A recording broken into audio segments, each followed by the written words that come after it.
Bom dia, boa tarde, boa noite, povo de Deus. Saudações diretamente de Famagusta, aqui no Chipre. Momento muito especial que gostaria de estar ao vivo com vocês, mas estou aqui, nesse momento estarei no avião indo para Viena, por isso que deixamos já esse vídeo gravado para vocês. Mas de forma bem especial para começar a nossa reunião hoje, estou aqui atrás de nós, nessa belíssima igreja aqui em Famagusta, que tem uma história fantástica, porque aqui dentro está ninguém mais, ninguém menos do que São Barnabé. Quando leremos os Atos dos Apóstolos, São Paulo, quando vem para a ilha do Chipre, está com São Barnabé. E eles vão então evangelizar o povo, vão passar a palavra de Deus.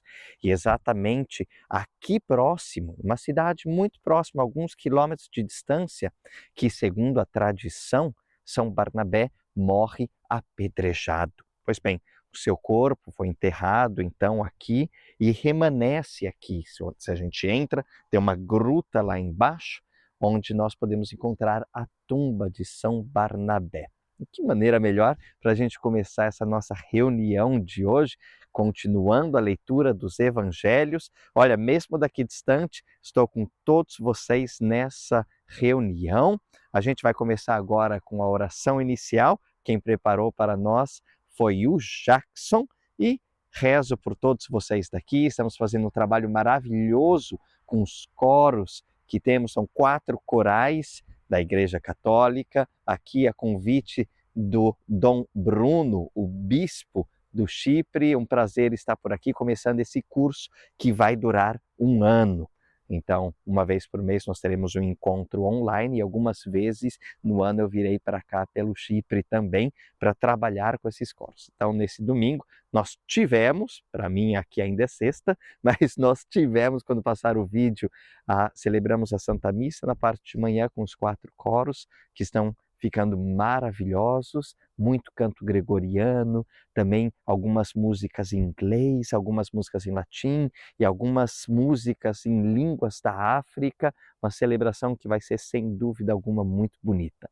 Vamos ficar agora então com a oração do Jackson. Vai lá, Jackson, com você. Saudações, irmãos teófilos.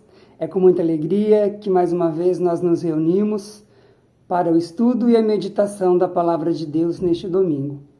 Por isso, iniciemos em nome do Pai, do Filho e do Espírito Santo. Amém. Inspirai, Senhor, pelo teu Santo Espírito, as nossas ações e ajudai-nos a realizá-las para que em vós comece e para vós termine tudo aquilo que nós fizermos. Por Cristo nosso Senhor. Amém. Espírito Santo, luz divina, iluminai-nos. E permaneçamos reunidos em nome do Pai, do Filho e do Espírito Santo. Amém. Um abençoado e frutuoso encontro a todos. Muito obrigado, Jackson, pela linda oração. E agora é isso aí. Vamos continuar a nossa reunião. Agora estou falando aqui diretamente da Casa Episcopal do Chipre, onde estou instalado nesses dias. E olha só o que eu comprei aqui. Esta aqui é a Bíblia para crianças. Bom, eu não sou mais uma criança, porém essa Bíblia é em grego. E já que eu estou aprendendo grego por conta daqui, para aprender um pouquinho mais essa língua maravilhosa, acabei comprando essa Bíblia para aprender um pouquinho mais, porque é dessa maneira que a gente começa a aprender. Mas muito bem, vamos ver agora o que tivemos da leitura dessa semana, e quem vai apresentar para vocês o que lemos na leitura dessa semana vai ser o Vinícius, mas não o Vinícius daqui do Chipre, o Vinícius lá de Viena. Vai lá, Vinícius, é com você. Saudações, caríssimos, e muito obrigado ao Vinícius que está lá no Chipre. Vinícius, saudações daqui de Viena. Pois bem, vamos começar agora a ver exatamente qual foi a nossa leitura desta semana. Vou compartilhar aqui minha tela com vocês e vamos começar. Pois bem, Vamos começar aqui com o Evangelho segundo São Mateus. Estamos nesse momento no discurso apostólico, a terceira parte, o capítulo 10. E começamos com a missão dos 12. Aqui nós temos um símbolo de sacudir o pó de vossos pés. Este símbolo vem dos judeus da Palestina, que sacudiam os pés saindo de um país de gentios para entrar na Terra Santa. Era uma demonstração contra as impurezas dos gentios, como pagãos. Logo depois nós temos os missionários que serão perseguidos, também falar abertamente e sem medo. E olha, eu tenho que falar para vocês que eu sinto uma pequena vantagem nesta passagem de Mateus 10, versículo 30, que diz que até os cabelos da cabeça serão contados. Pois bem, Nosso Senhor não vai demorar muito comigo, não. Porém, brincadeiras à parte, os cabelos são um exemplo proverbial de algo incontável, como as estrelas dos céus, também nós temos as areias da praia, e depois disso nós temos Jesus, que é a causa de divisões. Não vim trazer paz, mas a espada. Temos então renunciar a si mesmo para seguir a Jesus, a conclusão do discurso apostólico, até chegarmos no capítulo 14. Aqui voltamos na parte narrativa da igreja como primícias do reino dos céus. E começamos com Herodes e Jesus. Reparem na riqueza deste capítulo. Todos esses acontecimentos se passam depois que Jesus fica sabendo da morte de João Batista e sobe em uma barca sozinho, querendo ir para um lugar despovoado. Porém, se encontra com uma multidão e tem compaixão. Temos então a passagem da execução de João Batista.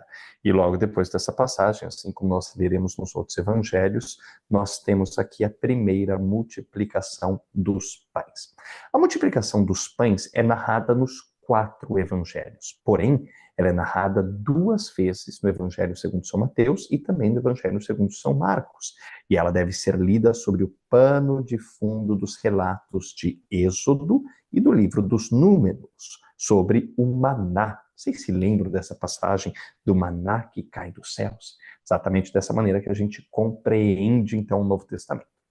Jesus, então, caminha sobre as águas e Pedro com ele. Porém, Nosso Senhor nos diz: homem fraco na fé, por que duvidaste? Temos aqui as curas na terra de Genazaré.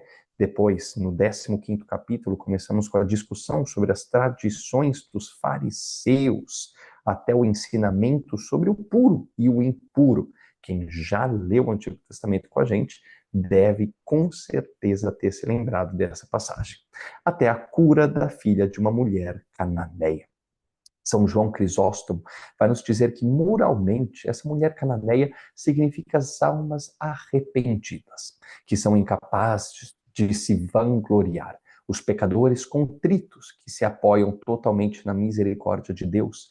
Eles reconhecem a sua fraqueza diante de Deus e só podem implorar por bênçãos, incapazes de exigir de Deus os dons que ele concede livremente. Somente os humildes e cheios de fé são recompensados com a cura espiritual. Temos então as numerosas curas junto ao lago. E aqui, no Evangelho segundo São Mateus, uma segunda multiplicação dos pães. Até que se pede a Jesus um sinal do céu. E temos a passagem do fermento dos fariseus e dos saduceus, até chegarmos nessa passagem que é de extrema importância para todos nós cristãos, para todos nós católicos. E vamos ler juntos, então, essa passagem que é realmente fantástica. Nós vamos nos deparar com essa passagem tanto em Mateus como em Marcos. E esse episódio define o papel explícito de Pedro. Reparem, quando a gente chegar em Marcos, a gente vai ver isso também. Mas aqui, o magistério colocado em Pedro é instituído por Jesus Cristo. Segundo ponto, Pedro é dado um papel único como professor principal e governador da igreja.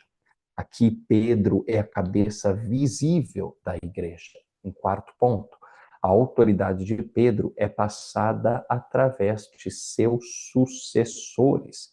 E quinto e último ponto, através de Pedro, o próprio Cristo assegura a preservação infalível do Evangelho na igreja. Temos então o primeiro anúncio da paixão, que, de uma forma muito especial, logo depois de instituir aqui esse papel principal de governador, da cabeça visível da igreja, logo depois Pedro já cai em um erro. Assim que nosso Senhor anuncia a sua paixão, Pedro, simplesmente como um homem, como um pecador, diz, mas para que tudo isso, nosso Senhor? Você não precisa passar por isso. E nosso Senhor diz aquela frase famosa, vade retro, Satanás. Se afaste, Satanás. Ou seja, esses pensamentos são os pensamentos mundanos de Pedro, que ainda precisam, sem dúvida alguma, mudarem, que Pedro precisa conhecer. E assim vem essa autoridade de Pedro. Então, depois temos as condições para seguir a Jesus e essa passagem que é tão linda que nós lemos do domingo passado, o segundo domingo da Quaresma, que foi da transfiguração. Para nós entendermos a passagem de transfiguração como pano de fundo do Antigo Testamento, nós precisaríamos voltar lá para o livro do Êxodo, capítulo 24. Ou seja, nós temos aqui a autorrevelação de Deus a Moisés no Monte Sinai. Vocês se lembram dessa passagem? E vamos ver aqui o que acontece em comum nessas duas, na transfiguração e na autorrevelação de Deus a Moisés no Monte Sinai. Primeiro, ambos ocorrem no 7º dia. Ambos ocorrem numa montanha. Jesus e Moisés levam 3 companheiros com eles. Depois, os rostos de Jesus e de Moisés brilham com a glória de Deus. Quinto ponto, ambos envolvem a nuvem de glória da presença de Deus. E sexto ponto, ambos os eventos envolvem Deus falando por meio de uma voz celestial. Dionísio vai nos dizer que, anagogicamente, a glória que brilhou ao redor dos discípulos no Monte da Transfiguração prefigura a contemplação de Deus na eternidade, quando as mentes dos santos serão para sempre elevadas das preocupações inferiores e engolfadas na luz resplandecente da Trindade. Depois temos uma pergunta a respeito de Elias. O Senhor nos diz claramente, Elias já veio, mas não o reconheceram. Quem teria sido esse Elias? Já falamos sobre isso muito claramente, João Batista. Temos a passagem do endemoniado epiléptico. Fortes aqui as palavras de Cristo. Essa espécie de demônios não pode sair a não ser pela oração e pelo jejum. É uma passagem que se encontra aí no versículo 21, que o Padre Marcelo citou muito bem ela na semana passada. Quem perdeu, volta lá para assistir o porquê que talvez essa passagem está na sua Bíblia, ou está na nota de rodapé, ou está entre parênteses. Porém, esta espécie de demônios não pode sair a não ser pela oração e jejum. Vejam, meus queridos, a importância da oração e do jejum. Por isso, o Santo Padre Papa Francisco nos fez, ao sinal da sua audiência geral, no ano passado, um pedido muito especial que eu gostaria de reforçar a todos vocês, que ele nos diz, em vista da situação de Israel, de Palestina e do Hamas, nosso querido Papa Francisco diz que decide convocar um dia de jejum e oração na sexta-feira, dia 27 de outubro do ano passado, um dia de penitência para o qual convida os irmãos e irmãs das várias denominações cristãs, aqueles que pertencem a outras religiões e todos os que prezam a causa da paz no mundo, a participarem como acharem adequado. E um forte pedido do Santo Padre. Peço aos fiéis que assumam apenas um lado nesse conflito. Que lado que é esse? É o lado da paz. Vejam aqui que forte que é a oração e o jejum. Depois, para terminar aqui em Mateus, nos encontramos com o segundo anúncio da paixão e o tributo para o templo pago por Jesus e por Pedro. Muito bem, essa foi a nossa passagem aqui em São Mateus. Vamos ver o que encontramos, então, em São Marcos. Compartilhando aqui, vamos lá, deixa eu ver se está certinho. Capítulo, não, tem que voltar um pouquinho mais. Espera aí. Testando câmera nova, testando tudo aqui para ver se fica bonito aí no Instagram, para ver se fica bonito aí para vocês no YouTube, que hoje é um dia especial. A gente já deixa tudo gravadinho, é bom que daí eu consigo apresentar mais rápido tudo isso também. Então vamos lá. São Marcos, a gente começa com a parábola do semeador. E reparem como Marcos gosta de descrever o cenário, o barco aqui como púlpito. Depois do porquê Jesus fala em parábolas. Vamos ler aí, abram a Bíblia de vocês, Evangelho segundo São Marcos, no capítulo 4, versículo 11. Marcos 4, versículo 11, que nós leremos. Dizia-lhes: a vós foi dado o mistério do reino de Deus. Aos de fora, porém, tudo acontece em parábolas. O que Jesus quer dizer com isso?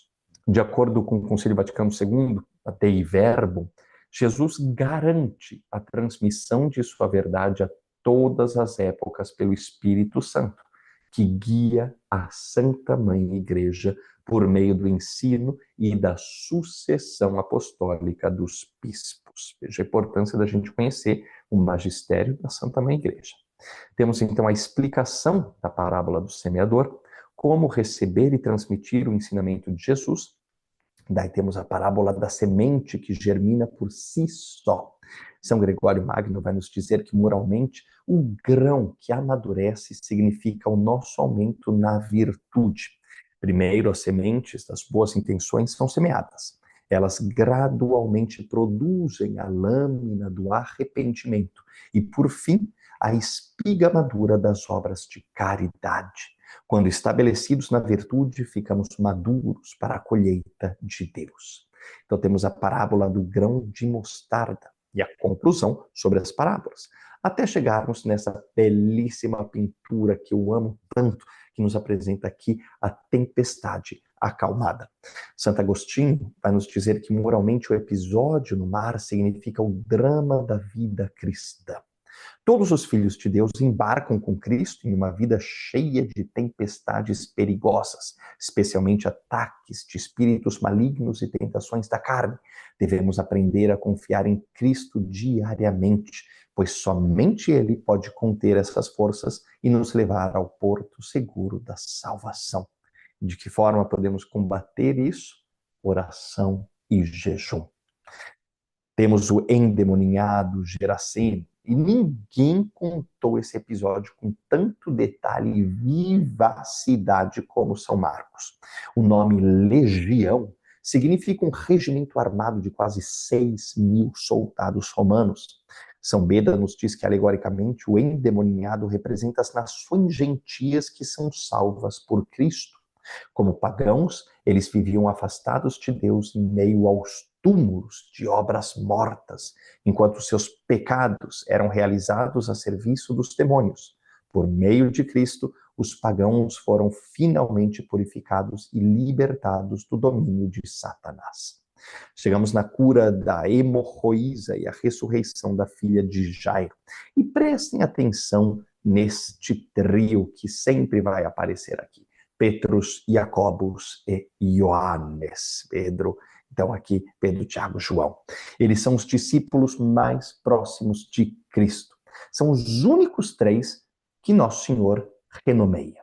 Simon vira Petrus, Jacobus e Ioannes são conhecidos então como os Boanerges, os filhos do trovão.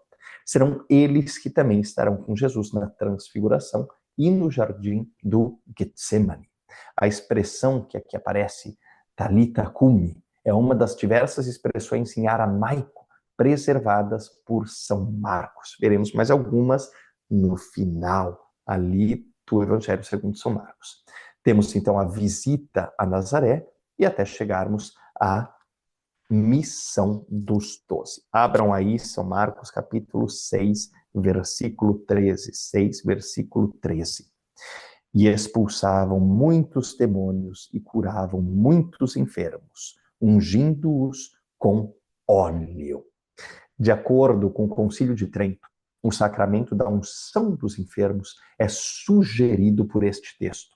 Independentemente de esse episódio marcar ou não a instituição formal do sacramento, é evidente que o ministério dos discípulos antecipa a sua futura administração na vida da igreja.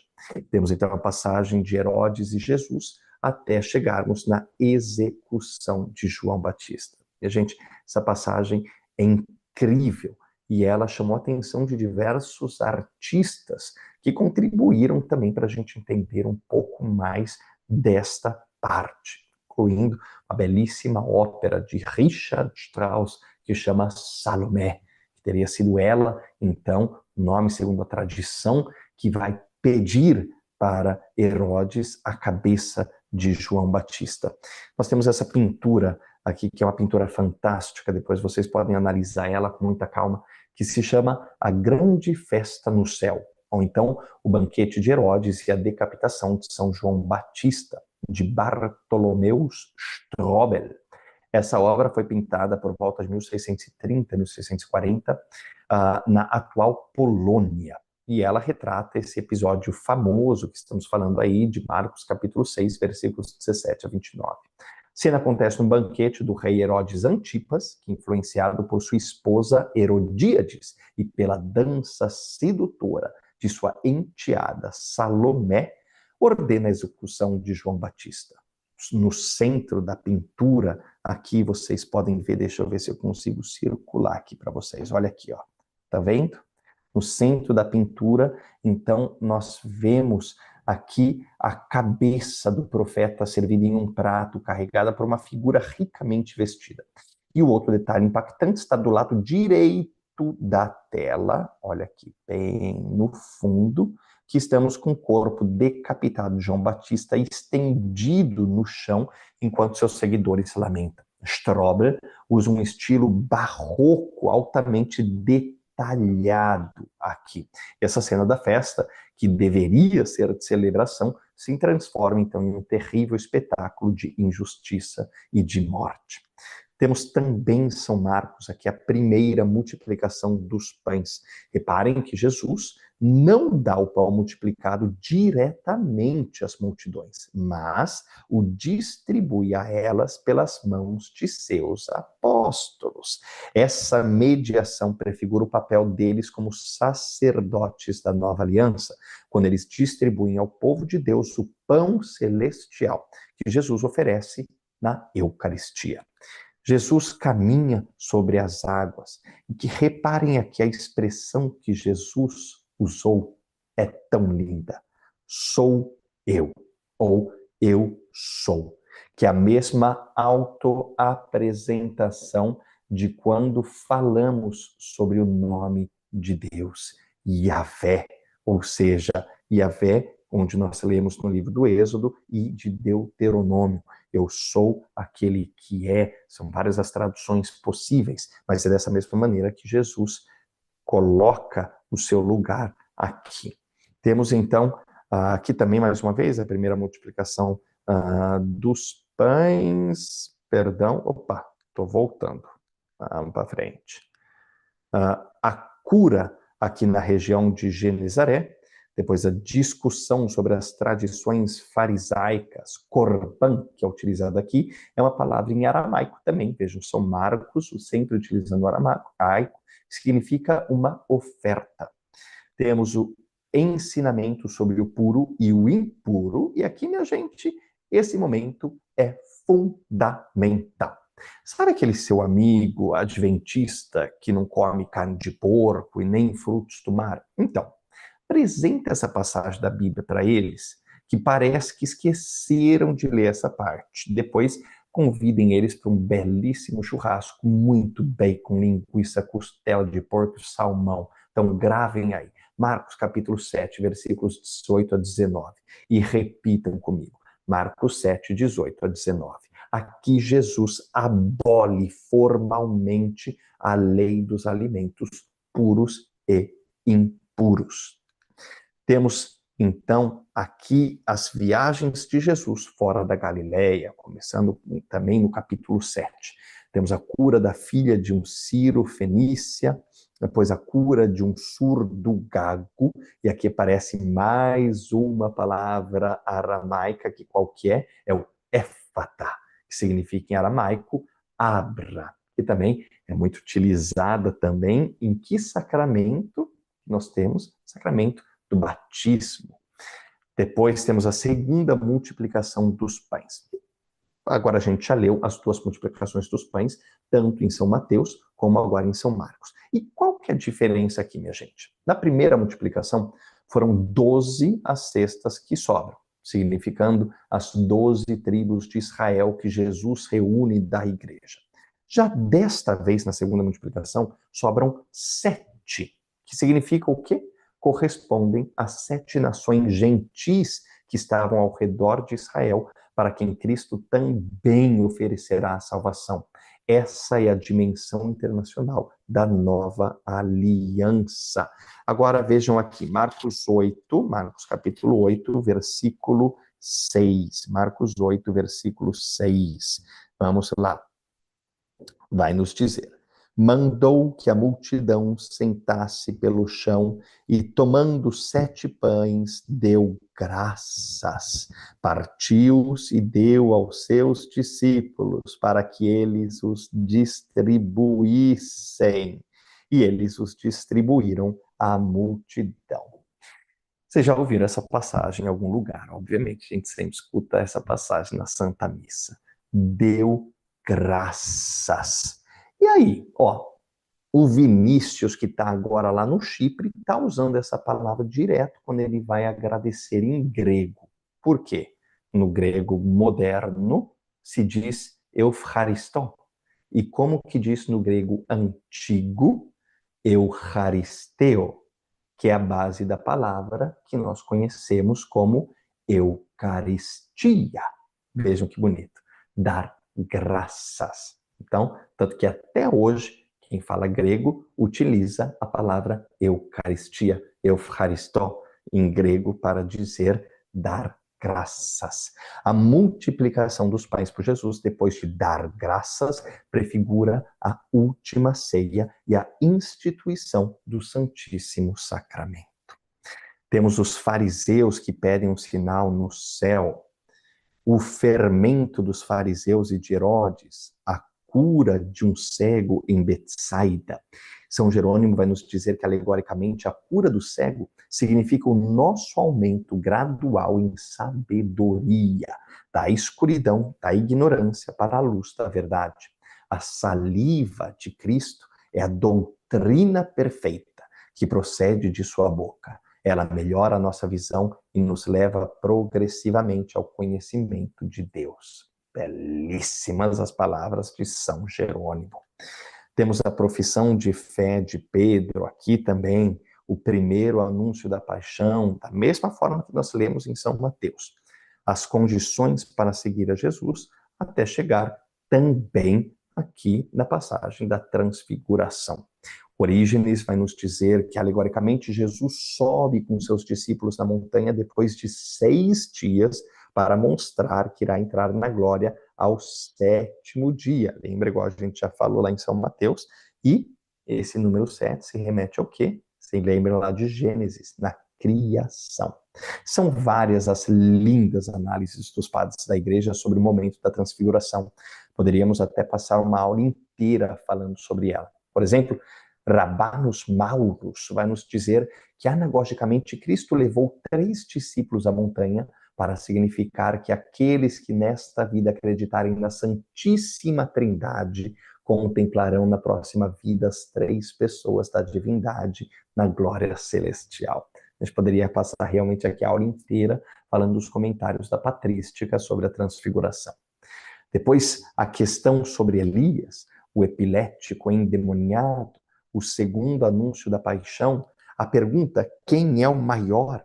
O uso do nome de Jesus, a caridade para com os discípulos, até chegarmos ao escândalo. Pois bem, minha gente, São João Crisóstomo, ele vai nos alertar que moralmente cortar os membros do corpo significa amputação de amigos íntimos.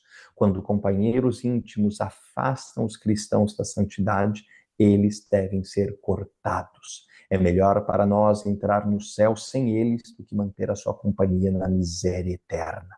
E falando em miséria eterna, no fogo que não se apaga, vamos ler aqui Marcos capítulo 9, versículo 43. Marcos 9, 43.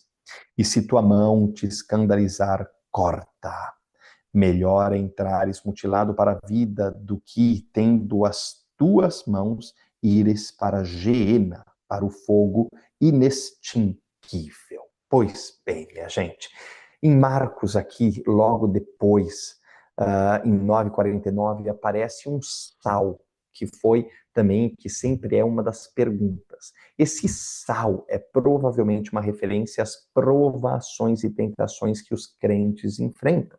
Dado o contexto anterior, pode incluir o sofrimento purificador da penitência necessária para evitar o pecado e afastar-se de hábitos impuros. Este fogo tem o objetivo de testar a genuinidade de nosso compromisso cristão e nos levar à perfeição. No final, aqueles que forem refinados pelos fogos temporais deste mundo serão poupados dos fogos inextinguíveis do próximo. E falando em fogo, aqui conhecemos Geena, ou o fogo inextinguível. É o vale diretamente a sudoeste de Jerusalém. Nosso Senhor se refere a Geena 11 vezes nos evangelhos como um símbolo terrível do inferno. Duas associações são feitas com a Geena, uma tirada do Antigo Testamento e outra do cenário contemporâneo de Nosso Senhor. Primeiro, Geena é uma tradução grega do nome hebraico do lugar Vale dos Filhos de Inom. Era o lugar de um terrível culto cananeu que adorava os ídolos de Molec e Baal, queimando crianças em sacrifício. E um segundo ponto, no período do Novo Testamento, a Geena servia como um depósito de lixo fumegante, onde os resíduos queimavam continuamente. Jesus evoca essas associações para nos ensinar que o inferno não é um lugar de purgação ou purificação, mas um lugar de punição ardente e um lugar real. Pois bem, terminando aqui São Marcos, agora vamos para São Lucas. Cadê São Lucas? Deixa eu compartilhar aqui. E apresentando. Muito bem. São Lucas, começamos também aqui com a missão dos 12. Também temos a passagem de Herodes e Jesus, temos a volta dos apóstolos e a multiplicação dos pães, lembrando que aqui em São Lucas só teremos uma multiplicação, assim como também em São João.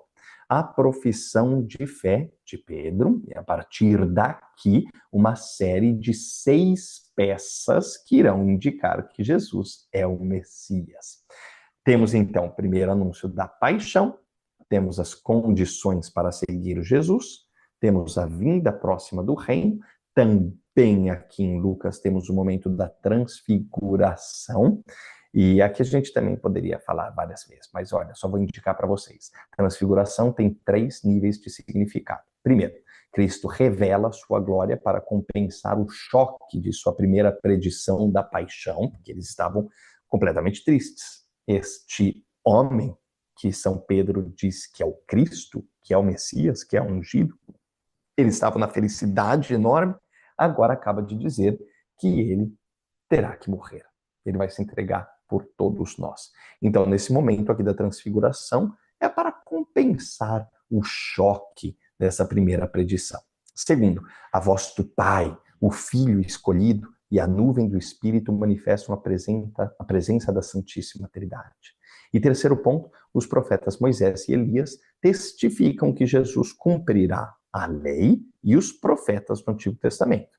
E esse episódio também é paralelo, como a gente já falou, à manifestação de Yahvé a Moisés no Monte Sinai.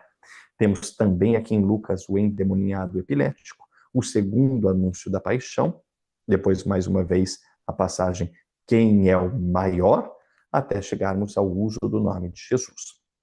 Na quarta parte do livro de Lucas, temos a subida para Jerusalém, e começamos com a má acolhida num povo da Samaria, e depois as exigências da vocação apostólica. Muito bem, terminamos São Lucas, e agora, rapidamente, a gente já vai para São João. Cadê São João? Vamos lá. Vamos abrir. São João, cadê você? São João está aqui. Compartilhar a tela com vocês. Oi. Muito bem. Temos aqui ainda no Ministério de Jesus a terceira parte, a Páscoa do Pão da Vida, nova oposição à revelação. Começamos também aqui com a multiplicação dos pães, tá certo? Mas aqui, minha gente, a gente sempre fala São João. Já falei para vocês, eu gosto muito de São João. Então, São João vai ter uma forma aqui muito bonita de apresentar. E a multiplicação dos pães, juntamente com a ressurreição, é o único milagre que é descrito nos 4 evangelhos. Ou seja, os 4 evangelhos vão retratar a multiplicação dos pães e depois a ressurreição. São Beda nos apresenta alegoricamente os 5 pães, que vão aparecer aqui, como 5 livros da Torá, do Pentateuco, e os 2 peixes, sendo os profetas e os salmos, e o menino que nos é apresentado apenas em São João como povo judeu. Assim que Jesus recebe essas escrituras do Antigo Testamento do povo, ele as abre de uma maneira mais profunda, que ilumina e alimenta a todos. Minha gente, a patrística é belíssima. E também aqui vocês vão encontrar em João, capítulo 6, abram aí, João, capítulo 6, versículo 11. João 6, versículo 11. Também temos aqui, tomou então Jesus os pães e depois de dar graças, distribuiu-os aos presentes, assim como os peixinhos, tanto quanto queriam. Agora, se eu já perguntar para vocês como que fala dar graças em grego, tanto antigo como moderno, vocês já sabem que acabei de se falar. Nunca mais se esqueçam. Eucaristia. Né? Quem quiser falar mais bonitinho, em grego moderno, Eucharisto ou Eucharistó. Em grego antigo. Muito bem. E uma das perguntas que aparecem sempre relacionado a João, capítulo 6, versículo 4. Vamos lá, João 6, 4. Estava próxima a Páscoa, a festa dos judeus. 3 vezes essa festa é mencionada em São João. Ela era celebrada anualmente em Jerusalém para comemorar o quê? A libertação de Israel da escravidão egípcia, assim como nós lemos em Êxodo capítulo 12. O ponto central da festa é uma refeição litúrgica chamada de Seder, na qual a história do Êxodo é recontada. Salmos são cantados e um cordeiro é comido com pão sem fermento e outros condimentos. O evangelista menciona essa festa que se aproxima para dar a entender que Jesus dará um significado novo e maior à Páscoa. Nosso Senhor é o verdadeiro Cordeiro de Deus, é o verdadeiro Agnus Dei, cuja obra redentora realizará uma nova libertação da escravidão do pecado em uma refeição sacramental e litúrgica. O significado da Páscoa, aqui colocado em segundo plano em João 6, passará para o primeiro plano, quando Jesus transformar essa festa na refeição memorial da nova aliança na última ceia.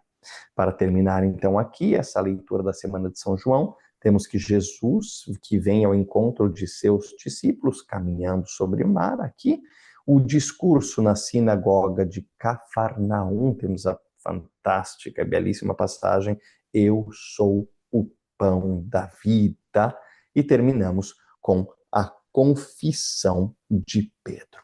Pois bem, meus queridos, essa era a minha apresentação para todos vocês no dia de hoje.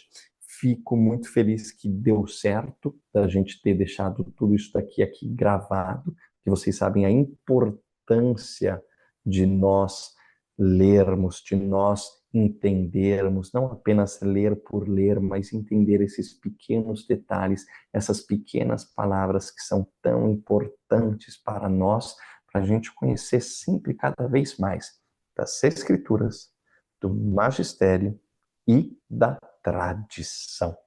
E falando dessas três juntas, está na hora da gente pensar um pouquinho mais nela, que é tão querida e amada por todos nós, que é Nossa Senhora. E quem vai falar um pouquinho de tudo isso daí agora vai ser o Padre Marcelo e a Lúcia. Mas agora eu vou passar a palavra para o Vinícius, que está lá no Chipre, que deve ter comido cordeiro, deve ter comido já carne de porco. Pode comer carne de porco, Vinícius? Por exemplo, essa semana a gente aprendeu que pode comer carne de porco. Não é isso, não? Então, vai lá, Vinícius, fala pra gente e aproveita bastante o Chipre aí. Tchau, tchau, minha gente. A gente se vê semana que vem. Muito obrigado, Vinícius. Muito bem, saudações aqui do Chipre, Vinícius. Olha, muito boa apresentação, mas eu acho que você poderia falar um pouco mais rápido, apresentar as coisas mais rápido, porque o Padre Marcelo também tem que falar, viu, Vinícius? Então, presta atenção nessas partes. Mas falando aí no Padre Marcelo, minha gente, hoje o tema da nossa formação e também do que o Padre Marcelo vai falar é fantástico. Por quê? Padre Marcelo e a Lúcia irão falar de Nossa Senhora.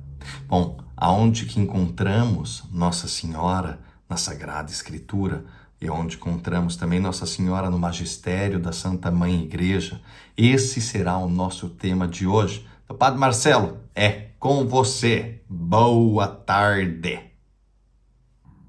Irmãos e irmãs, lendo o Novo Testamento, nós nos deparamos com a pessoa da Santíssima Virgem. É um momento bonito quando nós descobrimos na vida de Jesus essa companhia inseparável de sua mãe. O Concílio Vaticano II, diante das tendências mariológicas da época e que continuam ainda hoje, ou seja, de uma mariologia exaltada e até mesmo exagerada, em que Maria era colocada num lugar tão privilegiado na história da salvação que acabava não correspondendo à sua figura bíblica, e diante de uma outra mariologia chamada mariologia insuficiente, ou seja, aquela linha de pensamento que considera Maria como uma pessoa marginal na história da salvação, o concílio colocou Maria dentro do mistério de Cristo e da Igreja. É assim que a Igreja Católica, portanto, enxerga aquela que nós chamamos de Nossa Senhora. A companheira e sócia inseparável do Redentor na obra da salvação. Maria, escolhida por Deus desde toda a eternidade. Maria, convidada, convocada a ser a mãe do Senhor, não apenas na sua vida terrena, mas num laço infinito e indestrutível de unidade que a coloca como mãe do Cristo em todos os sentidos, até mesmo mãe da Igreja, porque sendo mãe da cabeça do corpo místico, é mãe de cada um desses membros. É assim que a Bíblia nos apresenta essa mulher. E nós temos muitas passagens do Novo Testamento que temos lido, que apresentam essa figura de Nossa Senhora como permanente colaboradora de Jesus. Depois vocês receberão um texto que traz na sequência todos esses versículos bíblicos que nos ajudam a entender o papel da Virgem Maria. Eu destacaria alguns momentos apenas aqui, né, para nos ajudar a compreender, né, em que linha vai o raciocínio católico, né? Por exemplo, o episódio da Anunciação. Aqui eu não vou falar do Antigo Testamento, daquelas figuras, daquelas pessoas, né, que podem ser, sobretudo, santas mulheres do Antigo Testamento, uma prefiguração e um anúncio, né, de Maria e da sua atuação, como, por exemplo, a Rainha Esther, né, esse texto tão conhecido que a gente lê na solenidade de Nossa Senhora Aparecida e que nós aplicamos a intercessão da Virgem Maria diante do Rei Jesus. Mas, enfim, voltando aqui para os textos do Novo Testamento. O primeiro episódio é aquele da Anunciação, quando o Verbo de Deus se faz, né, ou se fez, melhor, carne no seio de Maria, no útero de Maria, na vida de Maria, né, e recebe na sua natureza humana tudo aquilo que uma mulher pode passar para a sua criatura, para o seu filho. É um mistério grandíssimo da nossa fé, é o mistério da encarnação, que contempla o mistério da colaboração humana, porque ali Maria, né, entrega toda a sua disponibilidade para Deus. E esse episódio da Anunciação nos faz pensar numa verdade de fé sobre a Virgem Maria, que a Igreja proclamou com o título de Imaculada Conceição, ou seja, que desde o momento da sua concepção, Maria foi preparada e cheia de graça para se tornar a mãe do Salvador, a mãe do Redentor. É emblemática a saudação do anjo à Virgem Maria, né, cheia de graça. O que significa isso? Não é apenas aquela graça de estado, aquela graça até mesmo momentânea que Deus nos dá para cumprir uma missão. A força dessa expressão, cheia, plena, completamente tomada pela graça divina, nos remete à Imaculada Conceição. Quer dizer, Maria, desde o seu nascimento e ao longo de toda a sua vida, foi repleta da graça de Deus. Experiência que nós não fazemos, porque sabemos muito bem, como nos ensina a Igreja, que o pecado enfraquece a graça, a caridade de Deus na nossa vida, o pecado venial e o pecado mortal até mesmo destrói a caridade, o amor, a graça de Deus no nosso coração. Portanto, Maria não teve sombra de pecado. Essa saudação do anjo é fortíssima. Ela é a cheia de graça, como nenhuma outra criatura nesse mundo foi. Em Maria se concentra não apenas uma série de graças, mas a graça que é Jesus Cristo, né?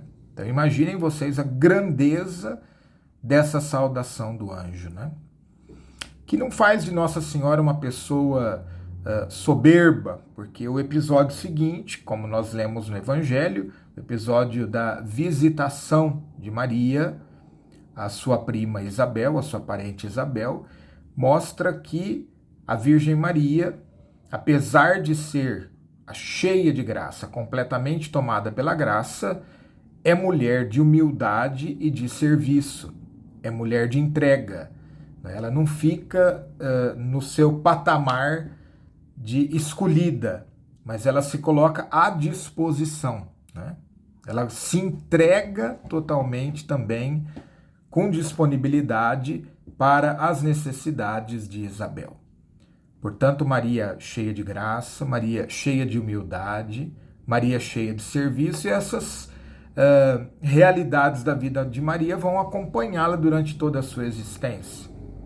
Por exemplo, nas bodas de Caná, em que Nossa Senhora novamente manifesta o seu espírito de serviço.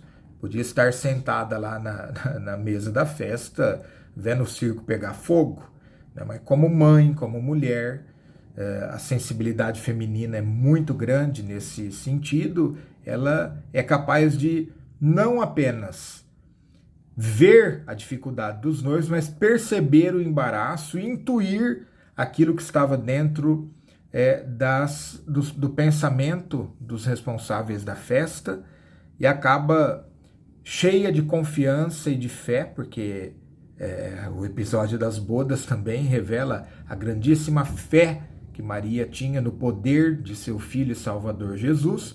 Nossa Senhora se apresenta diante dele para pedir o milagre. Então, é um texto bíblico que nos mostra que o primeiro sinal, porque São João chama os milagres de sinais para que os outros acreditem. Esse primeiro sinal da divindade, do poder, da realeza, né, de Jesus, nosso Senhor, acontece por intercessão da Virgem Maria, por causa da sua fé e da sua confiança no Filho. Interessante essa perspectiva, né? Maria, mulher de fé, Maria sensível e Maria intercessora. Eu adiantei esse episódio para ligá-lo ao episódio da visitação. Mas entre a visitação e as bodas de Caná, tem um episódio muito interessante da vida de Jesus e de Maria, que, logicamente, tem o nascimento de Jesus, etc., a visita dos magos e tudo aquilo que foi a infância escondida em Nazaré, mas tem aquele episódio do menino aos 12 anos discutindo com os doutores da lei. Ali, naturalmente, é um episódio de ciência infusa no conhecimento de Cristo, mas eu gosto de pensar às vezes que esse momento de apresentação da lei, de discussão da lei, foi preparado por aqueles momentos da intimidade da oração familiar de Nossa Senhora, São José e o menino em casa, né? Porque o menino que fala ali com 12 anos, com destreza da lei de Deus, é um menino que aprendeu essa lei, aprendeu os costumes do seu povo, aprendeu a religiosidade da sua gente, aprendeu a fé de Israel. E aprendeu de quem? Né? Aprendeu dos seus pais, sobretudo de sua mãe. Portanto, me faz pensar em Nossa Senhora como uma grande conhecedora da fé do seu povo. Como acontece ainda hoje, quando as mulheres transmitem a própria fé para os seus filhos, as avós para os seus netos. Esse papel da mulher sempre foi crucial na história humana, o papel da transmissão da fé. Então, Maria como educadora de Jesus, né? Educadora em todos os sentidos, não apenas no sentido da relação materna-filial, mas educadora também, catequista do seu filho, se é que, espero não estar exagerando neste título, mas aquela que introduz o filho nas verdades de fé, conhecidas, recitadas e vividas pelo seu povo como uma preparação para esse momento da discussão de Jesus com os doutores da lei, né? Depois nós temos aquele episódio que pode parecer assim até meio grosseiro, né? Quando as pessoas chegam para Jesus e dizem, olha, tua mãe, teus irmãos, teus parentes, tua gente, tua família está aí fora, vieram te buscar, né? E estão reclamando a tua presença ali. Olha, somente os padres e as famílias dos padres eu acho que podem entender essa lamentação da mãe de Jesus ali, né? Porque é uma reclamação das mães dos padres, minhas irmãs que estão aqui, minha irmã Silvana que está acompanhando a gente aqui, né? Nossos irmãos, nossos parentes muitas vezes dizem, puxa vida, você tem tempo para todo mundo, mas não tem tempo para sua família, né? Você vai na casa das pessoas, mas não vai na casa dos seus irmãos, você visita o povo com frequência, mas... Olha, gente, é complicado, né? E Nosso Senhor experimentou isso por primeiro, né? Tanto que a mãe e a parentada foram buscar ele.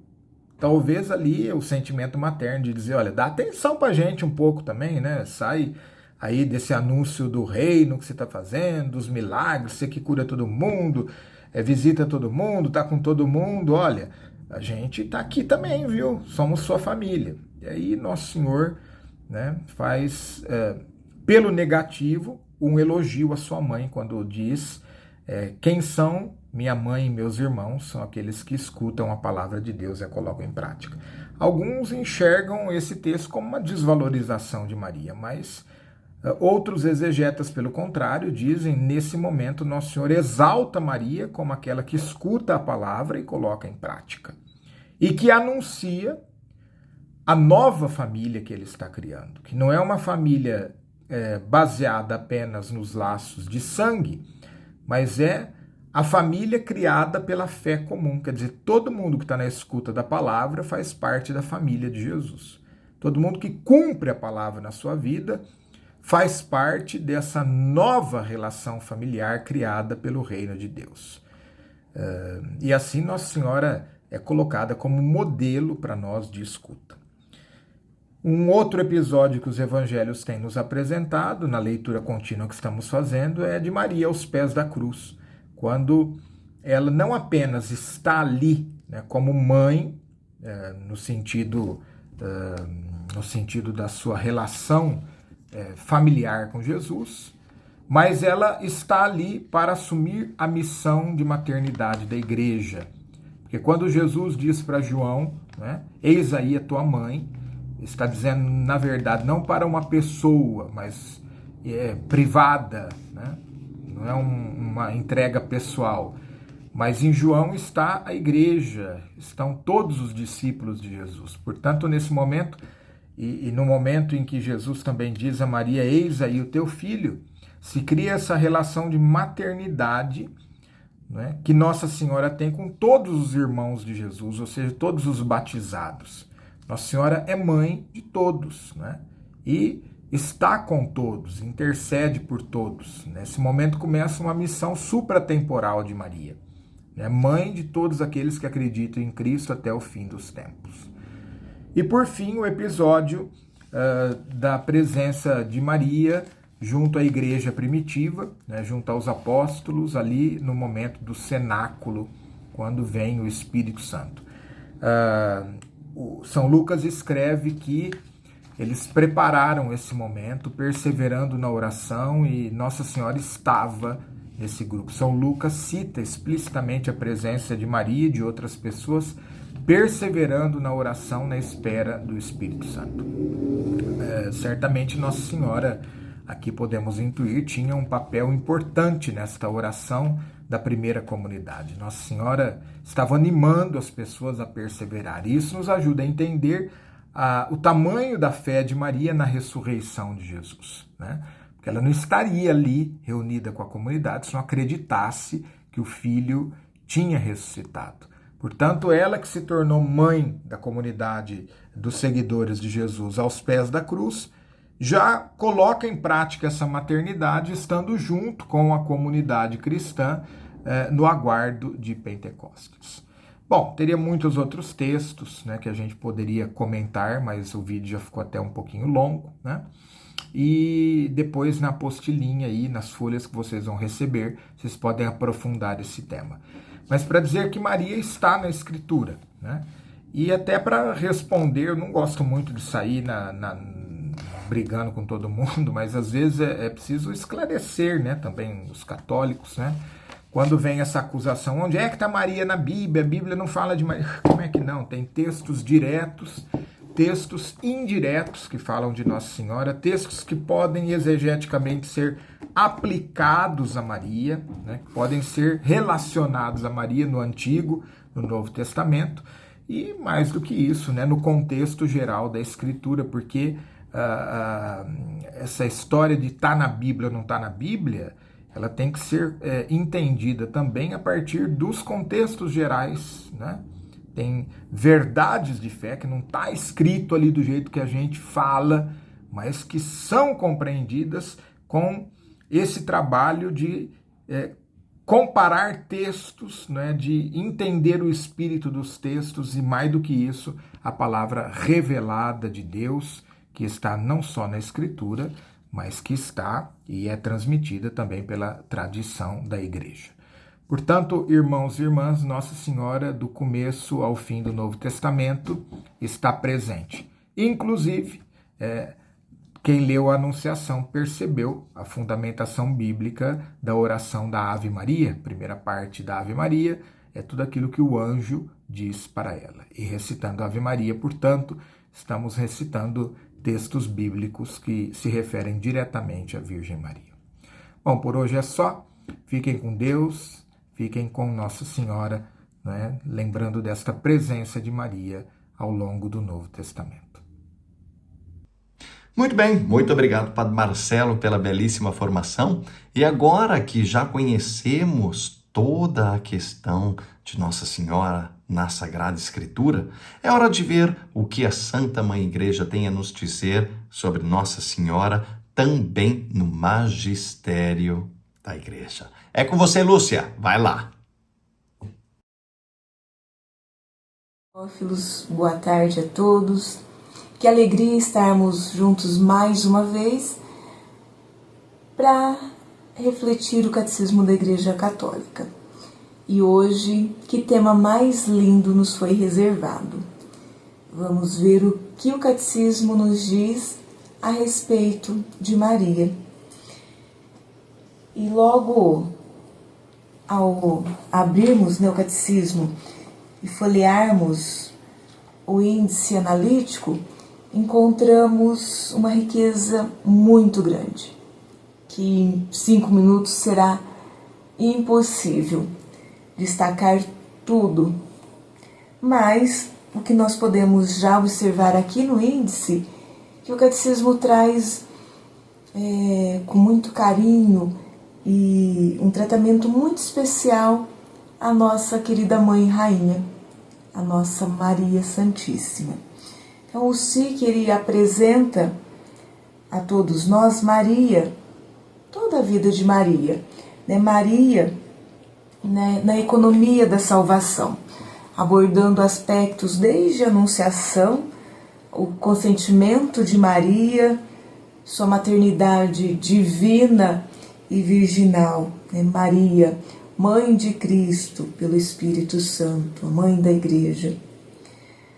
O Catecismo nos mostra também essa relação entre a Igreja e Maria.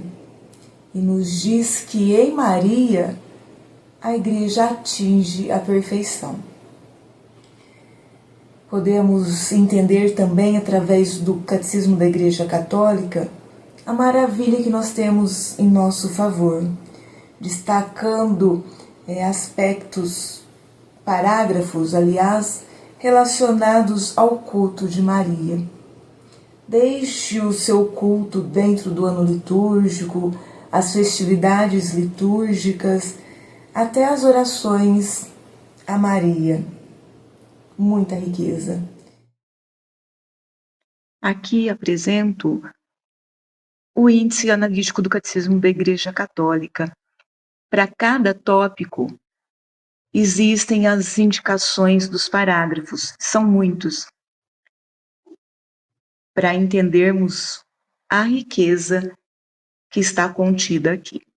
Mas, para hoje, devido à nossa limitação de tempo, vamos apenas destacar um parágrafo de Maria como modelo para seguirmos.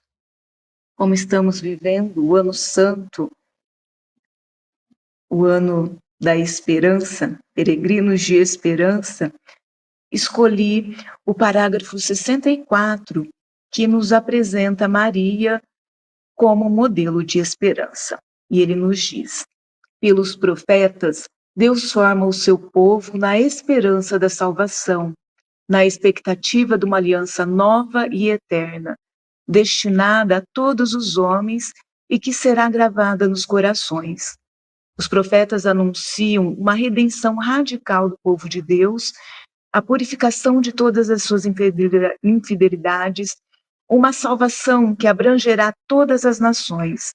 Serão, sobretudo, os pobres e os humildes do Senhor, os portadores desta esperança. As mulheres santas como Sara, Rebeca, Raquel, Miriam, Débora, Ana, Judite e Esther conservaram viva a esperança da salvação de Israel. Maria é a imagem puríssima desta esperança. Maria brilha como um sinal de esperança e consolação para todos nós, povo de Deus, povo em peregrinação. Enfim, o Catecismo da Igreja Católica apresenta para cada um de nós o mistério da Virgem Maria, com base na Sagrada Escritura, na tradição e no magistério da Igreja, para que cada um de nós, todos nós possamos conhecer melhor e pratiquemos a devoção, o culto verdadeiro, com muito respeito e piedade à Virgem Maria, aquela que soube dizer sim ao projeto amoroso de Deus. Como o Papa Francisco, em determinado momento, rezou, também possamos rezar. Maria, Mãe da Igreja, ajuda-nos a entregar-nos plenamente a Jesus, a crer no seu amor, sobretudo nos momentos de tribulação e de cruz, quando nossa fé é chamada a amadurecer. Um grande abraço a todos e que a Virgem Maria, nossa Mãe Santíssima, nos acompanhe durante toda essa nossa nova semana que se inicia. Um abraço.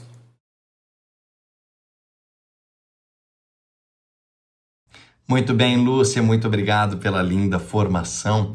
E agora, para nos prepararmos bem para a próxima semana, vamos ver as cenas dos próximos capítulos. Esse quadro que o Jackson sempre prepara de uma maneira muito bonita. E quem vai apresentar para nós é a nossa querida organizadora, a Leonor. Vai lá, Leonor, o que iremos ler esta semana?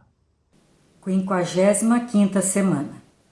Depois do segundo anúncio de sua paixão na Galileia, o jovem Galileu tomará a resoluta decisão de ir para Jerusalém, fazendo com seus apóstolos um caminho de aprofundamento de vida e de fé.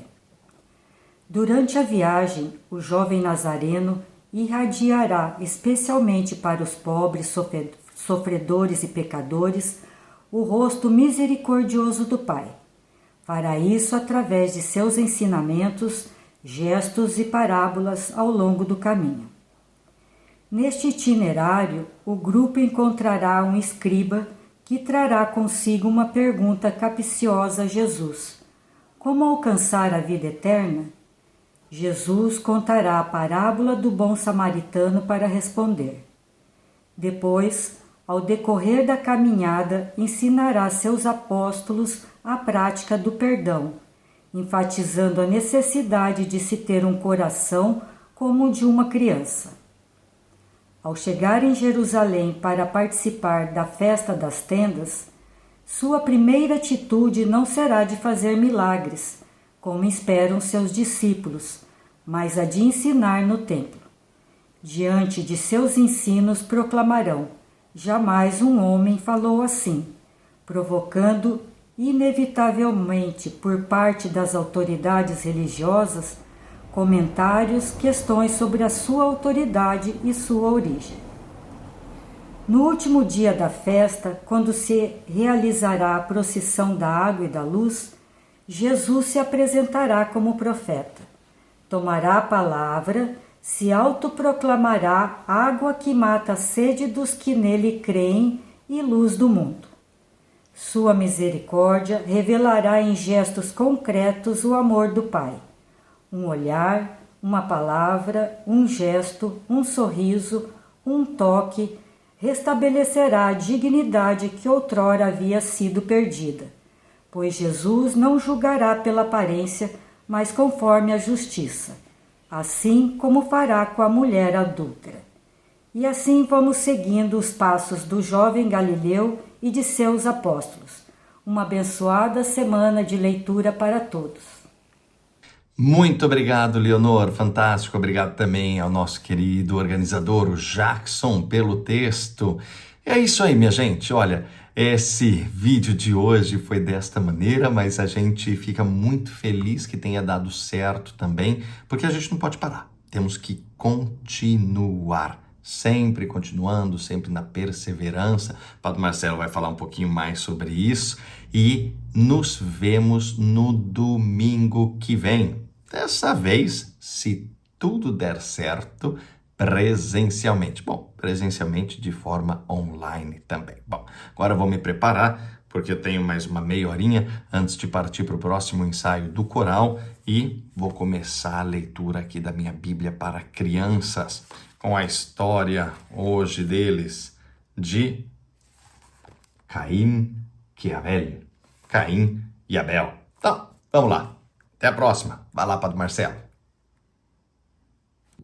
Meus irmãos e irmãs, louvado seja nosso Senhor Jesus Cristo. Para sempre seja louvado.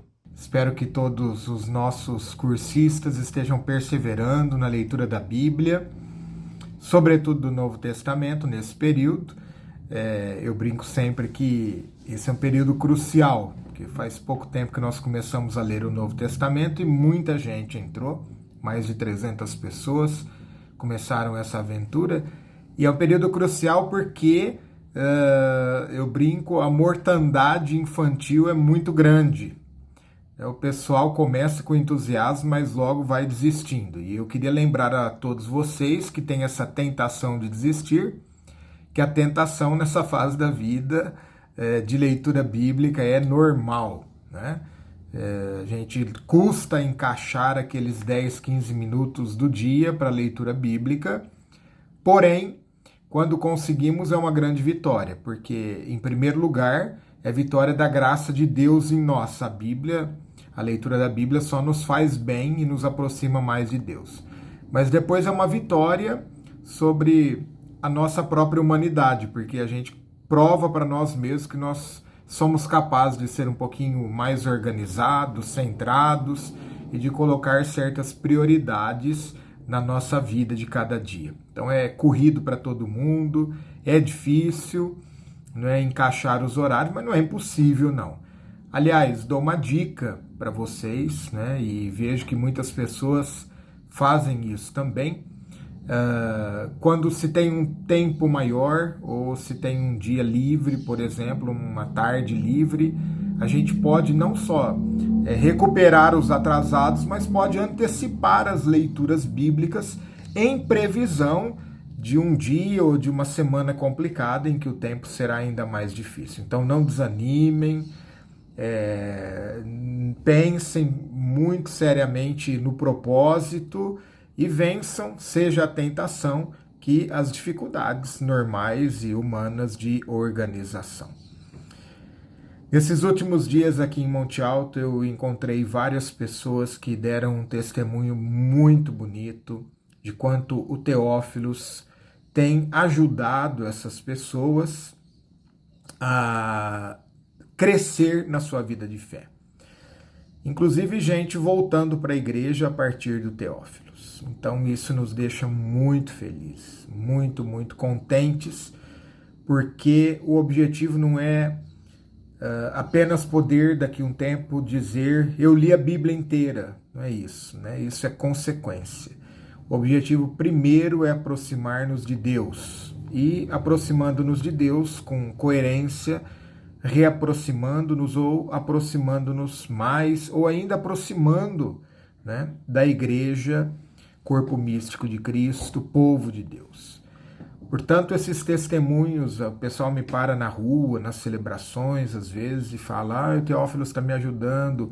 Gente, isso é muito grande, né? Não é apenas dizer eu estou fazendo, mas é um testemunho, né? Um testemunho de quanto a palavra de Deus é capaz de nos ajudar, de nos orientar. Inclusive o testemunho de uma pessoa que me fez assim sorrir e muito, né? E que me fez agradecer bastante a Deus, que ela disse que a leitura da Bíblia está fazendo-a uma pessoa mais paciente.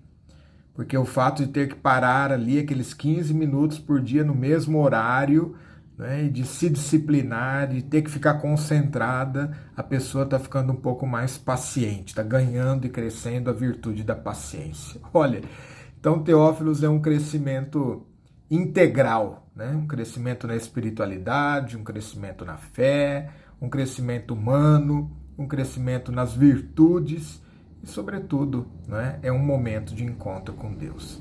Então, peço que vocês continuem a dar esses testemunhos. Aliás, seria até interessante que a gente tivesse algum momento em que as pessoas pudessem dar o seu testemunho aqui, né, na tela, porque é muito gratificante. É muito gratificante ver o crescimento e o bem que o Teófilo está fazendo.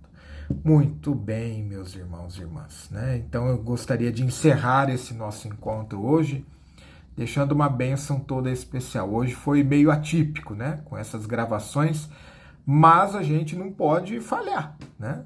Tem que encontrar o jeito de oferecer esse encontro semanal. E a graça de Deus nos possibilitou através dessa forma das gravações. Então tá valendo, né?